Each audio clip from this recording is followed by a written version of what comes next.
Assalamualaikum warahmatullahi wabarakatuh. Bismillah, alhamdulillah, wassalatu wassalamu ala rasulillah, gimana kabarnya? Semoga kita selalu sehat dan dalam lindungan Allah Subhanahu wa taala.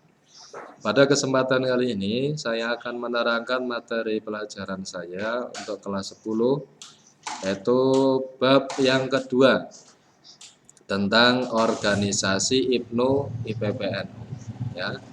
Kemarin kita sudah membahas tentang pondok pesantren, ya, pada pertemuan kedua. Ini berarti kita pertemuan ketiga, ya, pada bab kedua, ini tentang organisasi IPNU dan IPPNU. Di sini ada peta konsep tentang IPNU IPPNU. Silahkan bisa dilihat. Di sini IPNU IPPNU terdiri dari beberapa hal. Ada nilai dasar pergerakan, ada wawasan kebangsaan, ada wawasan keislaman, wawasan keilmuan, jenjang pengkaderan, wawasan kekaderan, wawasan keterpelajaran. Ada banyak hal yang akan kita bahas pada kesempatan kali ini, tetapi mungkin akan saya singkat dari pembelajaran tentang IPNU IPPNU. IPNU itu singkatan dari Ikatan Pelajar Nahdlatul Ulama, Ikatan Pelajar Putri Nahdlatul Ulama, ya. IPNU itu tidak lepas dari perjuangan bangsa Indonesia dan perjuangan Nahdlatul Ulama sendiri, karena tonggak dari perjalanan NU itu juga berawal dari adanya gerakan-gerakan pemuda. Ya, kalau Indonesia sendiri merdeka karena ada gerakan dari pemuda, yaitu ada Sumpah Pemuda, ya, ada dan lain sebagainya, gerakan pemuda yang akhirnya semangat tambah semangat menjadi gerakan besar kemerdekaan Republik Indonesia. Dan NU sendiri juga selain karena adanya tokoh para ulama, juga adanya gerakan-gerakan para pemuda, entah itu dari Ansor, ada IPNU, ada IPPNU, ada Fatayat dan lain sebagainya. Semuanya itu saling berhubungan. Ini bisa dilihat di sini ada lambang, ya. Ini adalah lambang IPNU, yang bulat itu IPNU, yang segitiga adalah IPPNU. Dan setiap dari lambang ini mempunyai makna, ya. Jadi ada lambang bintang, ada lambang ini, ya, hurufnya. Ini juga bintangnya ada jumlah, ya, jumlahnya total ada 9. Ini lambangkan Wali Songo. Ini ada sayap, semua bisa mengembang, bisa berkembang. Ada kitab sebagai pedoman dan lain sebagainya. Ini contoh lambang IPNU. Ini fungsinya sebenarnya untuk membedakan antara IPNU dan IPPN. Kemudian di sini ada pendirinya. Dari IPNU IPPN itu didirikan oleh dua tokoh.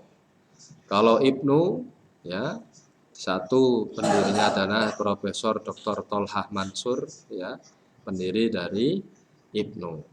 Ya, ini pendirinya. Sebenarnya bukan satu orang, karena nggak mungkin satu organisasi didirikan oleh satu orang. Ini karena banyak orang. Cuman orang tokoh utamanya, ya, itu adalah Haji Tholhah Mansur. Kemudian ada perempuan, ya. Kalau IPNU IPPNU, setelah lahir IPNU muncullah IPPNU. Pendirinya namanya Umroh Mahfudoh. Ya, tokohnya adalah Umroh Mahfudoh. Apakah hanya beliau sendiri? Tidak. Banyak sekali tokoh-tokoh yang lain. Tapi yang menjadi tokoh utamanya, pemeran utamanya adalah Umroh Mahfudoh. Merupakan pendiri dan ketua umum pertama pimpinan pusat IPNU IPPNU. Dan luar biasanya, Kiai Haji Tholhah Mansur ini karena sudah berkecimpung dengan IPNU, Umroh Mahfudoh itu dengan IPPNU, akhirnya kedua orang ini menikah. Ya. Jadi satu hal yang wajar kalau ada IPNU menikah dengan orang anak-anak yang ada di rekan-rekan kita IPPNU. Bahkan pendiri IPNU menikah dengan pendiri IPPNU, antara Tholhah Mansur dan Umroh Mahfudoh. Ini sebagai contoh saja, ya.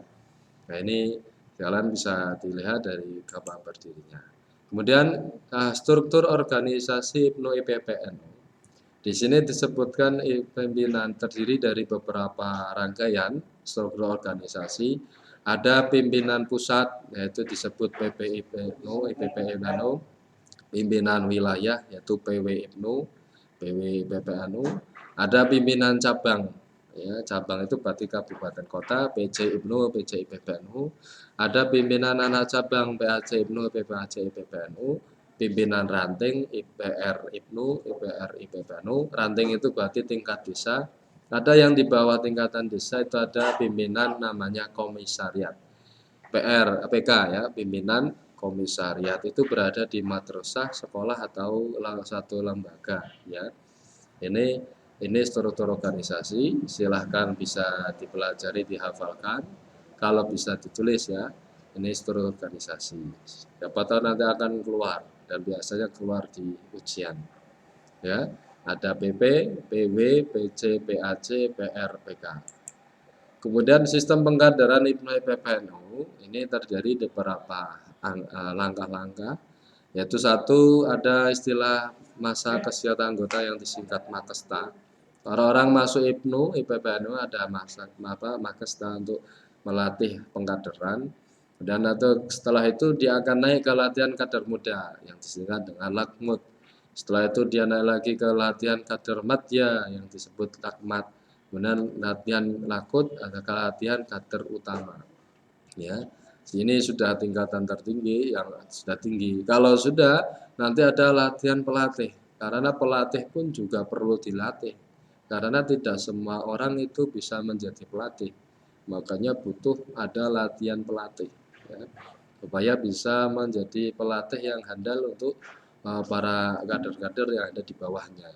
Makanya seorang latih senior akan melatih pelatih junior dan lain sebagainya.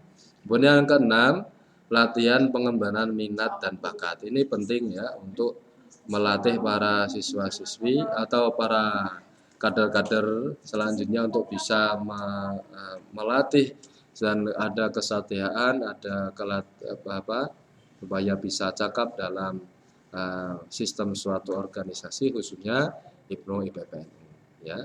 Silahkan bisa dilihat ada Makesta, Lakmut, Lakmat, Lakut, pelatih minat dan bakat. Nah, itu materi semua ya tentang IPNU IPBNU. Ya silahkan bisa dipelajari. Kalau IPNU itu lahir tahun 1954, ada lagi 1955 ya kalau IPBNU. Ya silahkan bisa dipahami, diingat. Kalau bisa dicatat. Ada tugas kalian untuk mencari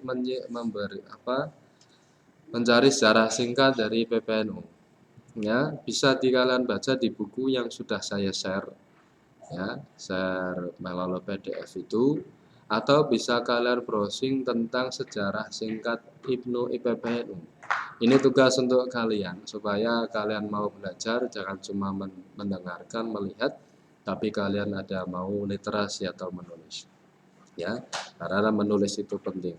Walaupun di era digital seperti ini, kita tetap harus mau menulis. Karena dengan menulis, pikiran kita juga ikut berpikir, tangan kita berpikir, anggota tubuh kita itu juga ikut berpikir. Jadi supaya selaras ke semuanya itu. Ya, silahkan bisa dipelajari bab kedua. Ini bukunya untuk KN1 kurikulum 2013 kelas 10. Ya, silahkan dipelajari dengan baik. Apabila ada pertanyaan bisa di komen ya melalui laman YouTube saya atau melalui WA di grup atau melalui email atau melalui earning atau apapun, silahkan bisa di komen, dikomentari apa yang masih belum paham. Nanti kita akan bahas pada pertemuan selanjutnya. Apabila ada salah kata mohon maaf. Cukup sekian. Assalamualaikum warahmatullahi wabarakatuh.